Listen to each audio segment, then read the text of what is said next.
ఎందుకున్నాము ఇక్కడ అసలుకి కైకో ఆయా మా ఇద్దరు किस वास्ते आया वैसे ही आया ఊరికే వచ్చినారు అందరు అట్లా ఊరికే వచ్చినారంతా నాకు తెలియదు మీకు ఏమర్థమైందో నాన్నగారు చెప్పిండేది ఏమర్థమైందో తెలియదు అట్లా మా కమిషనర్ గారు చెప్పిండదు నాకు తెలిసి నాన్నదన్నా అర్థం పెట్టదో కమిషనర్ గారు ఏం అర్థం ఉండదు ఏదో ఎస్టీపీ అన్నాడు ఏదో అన్నాడు 2 కోట్లు అన్నాడు 5 కోట్లు అన్నాడు 10 కోట్లు అన్నాడు ఏంది 5 కోట్లు 10 కోట్లు మున్సిపాలిటీకి ఆదా అయితే నాకేందంటారా మీరంతా అట్లే అనుకోవాలా అంతే కదా ఏం మన జోబులోకి వస్తుంది 20 లక్షలు 10 లక్షలు నెల ఏమ్మా చెప్పండి దయచేసి అనుకోవద్దండి అట్లా మీకోసం కష్టపడి ఆ రూపాయి కూడబెట్టి రేపు పొద్దున మీకు మీ ఇంటి ఆలోచన తప్ప వేరే ఆలోచన ఉండకూడదని చెప్పి మీకు రోంత భారం తగ్గిద్దామని చెప్పి ఆ సోలార్ ప్లాంట్ పెట్టి ఎక్కడైతే దాని వల్ల మనకి మున్సిపాలిటీకి ఆదా అవుతుందో ఆ రూపాయి దేనికి పడతారు మీరు అడుగుతారు కదా మా డ్రైనేజ్ బాగాలేదు మాకు నీళ్లు రాలేదు మాకు కాలువ బాగాలేదు మా రోడ్డు బాగాలేదు నాకు స్పీడ్ బ్రేకర్ అడ్డం ఉంది ఇవన్నీ చేయాలంటే ఏడు నుంచి వస్తాయి డబ్బులు ప్రభుత్వం దగ్గర రూపాయి లేదు ఇప్పుడు ఎవరో గవర్నమెంట్ అన్నారు లేదమ్మా రూపాయి లేదు మన పథకాలు ఇవ్వడానికి మనకి ఇల్లు ఇవ్వడానికి అవన్నీ చేయడానికే సగం డబ్బు అయిపోతుంది మళ్ళీ వాళ్ళు మున్సిపాలిటీకి ఎప్పుడు ఇచ్చేది మున్సిపాలిటీ ఎప్పుడు బాగుపడేది కాదు కాబట్టి ఎన్నో రోజులుగా ఆలోచిస్తే ఈ ఐడియా వచ్చింది సరే ఐడియా వచ్చింది బానే ఉంది డబ్బులు ఏడు నుంచి వస్తాయి అది పెట్టేదానికి సోలార్ ప్లాంట్ ఏం తక్కువ అవుతుందా ఎంత 4.5 కోట్ల మనకి ఎంత అయింది కరెక్ట్ చెప్పండి ఒక నంబరు 4,25,00,000 ఏడు నుంచి వస్తాయి ఏడు నుంచి వస్తాయమ్మా చెప్పండి ఏం చెప్పేదా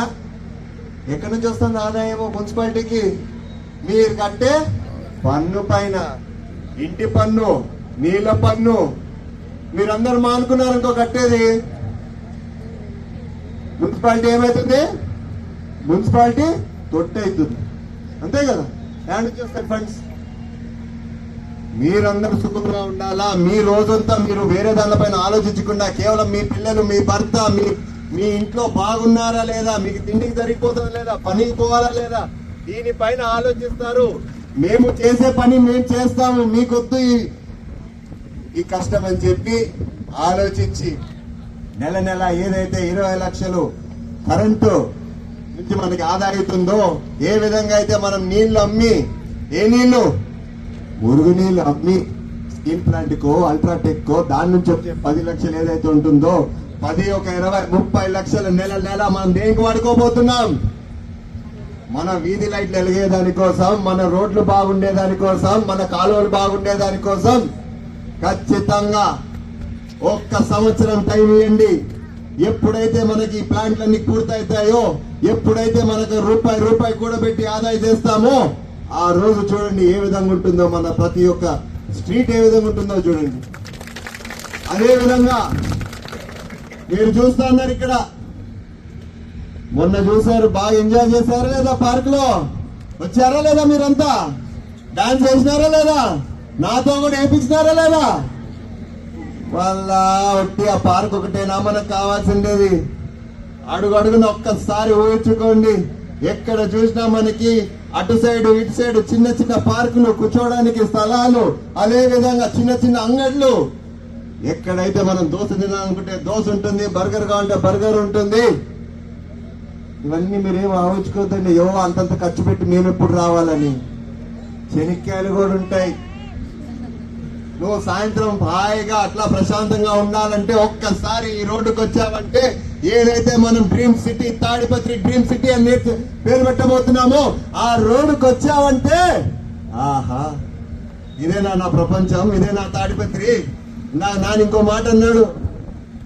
రేపు పొద్దున మీ అందరికి ఉంటుంది. దేనికి? బంధువులతో మేమొస్తాం అని చెప్పి దండం పెడతా మళ్ళీ 90కి పంపించారు అక్కడికి. కష్టమో నష్టమో రానియండి, చూపించండి తాడిపత్రి ఏ విధంగా ఉంటుందో చూపించండి. వాళ్ళు ప్రపంచానికి చూపిస్తారు రేపు తాడిపత్రి ఏ విధంగా ఉంటుందో. ఖచ్చితంగా సంవత్సరం కాకపోయినా కూడా 18 నెలల్లో ఏదో ఒకటైతే పూర్తి చేస్తామని చెప్పి, ముఖ్యంగా ఈ రోడ్డు